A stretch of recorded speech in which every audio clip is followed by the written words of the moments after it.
Head lines آپ نے جانی، آپ کو بتائیں کہ A1 ٹی وی کے قانونی ماہرین اور مینجمنٹ نے اسلام آباد پریس کلب میں اہم پریس کانفرنس کی، جس میں A1 ٹی وی کے CEO محمد نواز وسٹرو کے خلاف MD یوٹیلٹی سٹور محمد علی عامر کے جھوٹے مقدمے سے متعلق حقائق میڈیا کے سامنے پیش کیے گئے۔ A1 ٹی وی کے head of investigation programme Saqib Salim Qureshi اور ان کے ہمراہ قانونی ماہرین نے پریس کانفرنس کرتے ہوئے کہا ہے کہ MD یوٹیلٹی سٹور محمد علی عامر نے سرکاری اثر رسوخ استعمال کیا اور ملک کے اہم اداروں سے متعلق الزامات لگا کر قومی اداروں کی ساکھ متاثر کی۔ A1 ٹی وی کے head of investigation programme Saqib Salim Qureshi اور ان کے ہمراہ قانونی ماہرین نے ثاقب قریشی نے تفصیلات بتاتے ہوئے مزید کہا ہے کہ A1 ٹی وی جس نے رواں سال نومبر میں ہی اپنی نشریات کے 3 سال مکمل کیے اور الحمدللہ خبروں کی دنیا میں بے باک تجزیوں اور خبروں کے ذریعے ڈیجیٹل میڈیا انڈسٹری میں ایک نام اور مقام بنایا۔ A1 ٹی وی کی انتظامیہ اور پالیسی ایک مسلسل بورڈ آف ڈائریکٹرز کی زیر نگرانی ذمہ داریاں سر انجام دے رہی ہے اور ایک طریقہ کار وضع کرتے ہوئے آگے بڑھ رہی ہے۔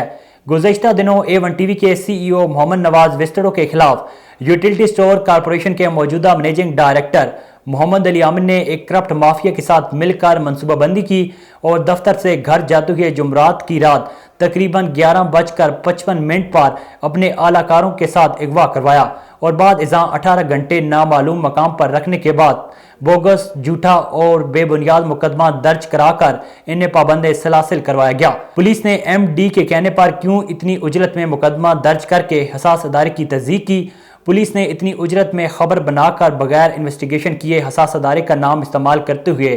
نواز وسٹرو کی تصاویر جاری کی۔ Head of investigation A1 T V نے پولیس کے اعلیٰ افسران سے مطالبہ کیا ہے کہ بتایا جائے کہ IG اسلام آباد نے اس پورے معاملے میں کیوں خاموشی اختیار کی جبکہ بروقت ان سے رابطہ کر کے حقائق سامنے رکھے گئے۔ اس معاملے پر معزز عدالت کے روبرو اور حفظ بجا میں رکھنے کے باوجود سیکریٹریٹ تھانے کی پوری نفری، MD یوٹیلٹی سٹور کارپوریشن محمد علی عامر کی پوری مافیا ٹیم کوئی شواہد، کوئی ثبوت، کوئی چیز فراہم نہ کر سکی اور انصاف اور سچ کی جیت ہوئی۔ معزز عدالت نے فوری مقدمہ خارج کرتے ہوئے محمد نواز وسٹرو کو باعزت بری کرتے ہوئے سیکریٹریٹ تھانے سمیت MD یوٹیلٹی سٹور کارپوریشن محمد علی عامر کی سرزنش کی۔ MD نے جعلی مقدمہ درج کروایا اور اب وہ خود قانونی کارروائی کا سامنا کر رہا ہے۔ اس موقع پر ایڈوکیٹ چودھری وسیم نے کہا ہے کہ پولیس نے غلط حقائق پر جھوٹا مقدمہ داخل کیا۔ اس حوالے سے IG اسلام آباد کو درخواست داخل کروا دی ہے اور جلد پولیس کے جھوٹے مقدمے اور A1 ٹی وی کے CEO کا نام خراب کرنے کی سازش کے خلاف عدالت میں درخواست داخل کروائیں گے۔